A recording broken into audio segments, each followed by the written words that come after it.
It's 6 digits. What's up, fam? Welcome to another episode of Six Figures to Bigger Figures. This is my story of how I inherited, lost, regained, and will surpass a six-figure net worth. And I bring you guys along with me for the journey.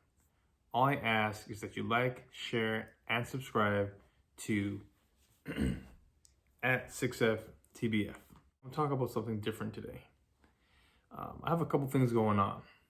I'm an entrepreneur, I'm a landlord, I'm an investor / trader. Things are kind of crazy in the market right now. Hold. And I guess this makes me a YouTuber in a sense, right? Most importantly, and I say most importantly because this is where the lion's share of my income generation comes from. I'm the CFO of a nonprofit organization. I'm in my 30s, thereabouts. And I like to think I've done well for myself in that regard as far as my career is concerned. So I want to focus on that a little bit for this episode, right? So here are 3 key items that I would like to discuss that allow me to have a successful and fruitful career. All right, let's do it. It's 6 digits.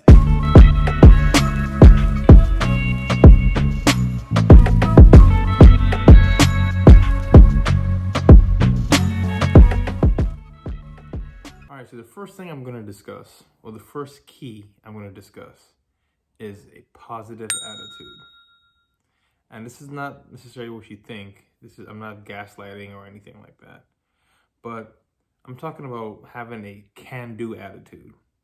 Don't be corny about it, obviously. No one likes anyone who's disingenuous about anything. My dog is snoring, just in case you hear funny noises. So, I may not edit all of it, so anyway. But you want to have a can-do attitude in the sense where you're embracing challenges, right? Challenges are opportunities to do 2 things. Learn and shine. And if you don't shine, that's okay, because you learn, and that'll make you better and make you smarter. And then when opportunity comes again, then you'll shine, right? But it's very important for us not to be afraid to fail. A lot of us get afraid of failing, and that fear actually impedes your progress.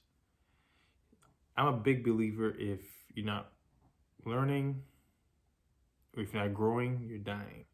So I'm always seeking to grow. My first supervisory role came because I asked for a role that no one else wanted. No one wanted to touch this role with a 10-foot pole.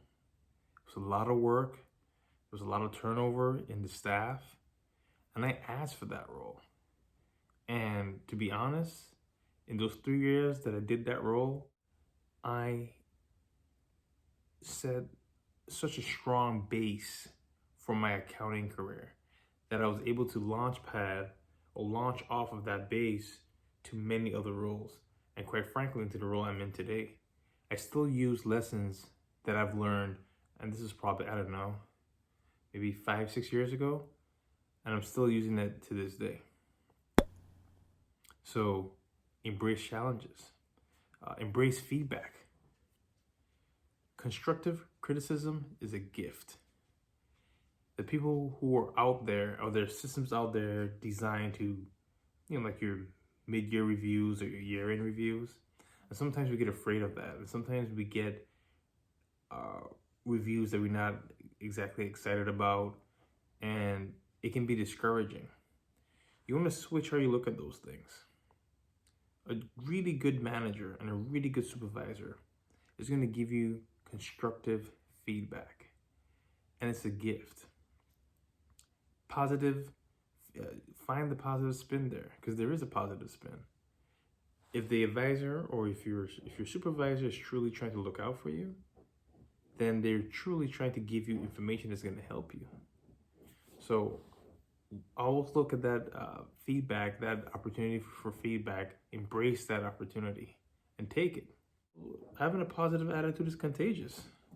If you continue having a positive attitude, people always want you around. Anytime there's a challenge, another challenge, or a next project coming up, guess who they're going to come for? come for you, right? The positive attitude person. The second thing I want to talk about is performance. Okay, it is corporate America.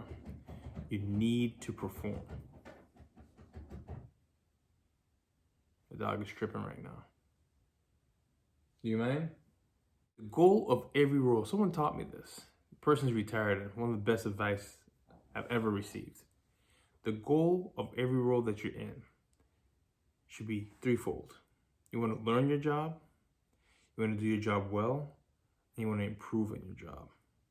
If you're not doing those three things, you're failing at your job. Okay? You want to learn it, which is standard. You want to do it well, which is expected.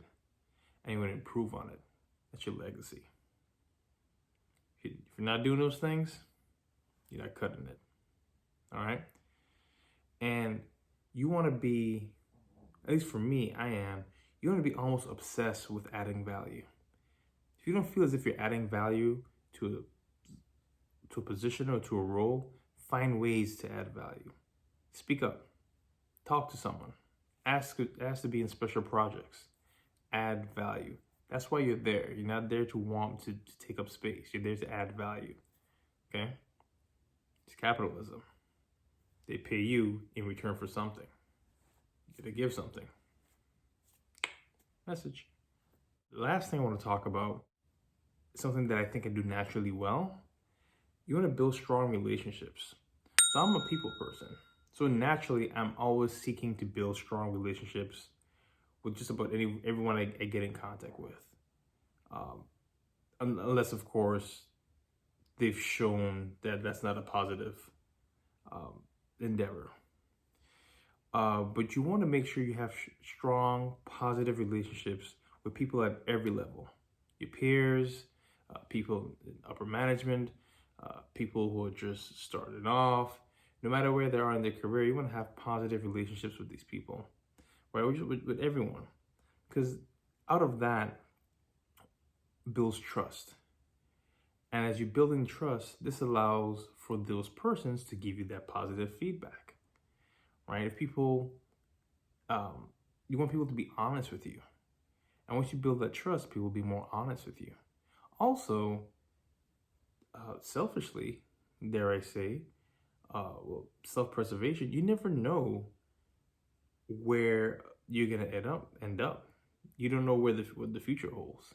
You don't know that person who just came in, that entry-level position, that you're not supporting or you want to treat in a certain way because they're quote-unquote under you, whatever. You don't know where they're going to end up or where you both are going to end up in the future, right? So be sure to always build that relationship. You just never know. You want to make sure you build trust with people at all levels because you want people to give you the real. You want to have that one, two, a couple persons that's going to pull you on the side and say, hey, you can't be in a whatever, right? Can't be in a right here, or you're not really cutting it right now, or I need a little more from you, or whatever it is, right? Because you know that person truly has your best interests at heart, but you have to build that trust before that person can tell you. And that feedback can come from anyone, right? It's a bad assumption to assume that feedback can only come from a supervisor or someone in some other type of leadership position or an executive role. It can come from anyone, really, right? So build those relationships. Also, studies have shown that 80% of people that have adverse job experiences have poor relationships with their supervisors or their peers, right? 80%. So do those socials, do those happy hours, do those lunches, right? There's something that's happening there. As you're having these lunches, as you're talking to these people or your coworkers or whomever, what's happening is that you're establishing a base outside of just the functions of your role. And you're understanding how this person ticks. This is what motivates this person. This is what this person doesn't like. This is what this person does like, right? And so now when you get back in the work environment, you know how to deal with that person. You know if that person says something that you may want to interpret as that may, I don't know, might be abrasive. If you've had a relationship with that person, you just understand that this person doesn't mean it that way. That could just be how they are, or they could just be having a bad day, right? So it allows you to frame the communication you have with that person going forward. Those are the three things that I've done that I believe has allowed me to have a successful career. So that's it.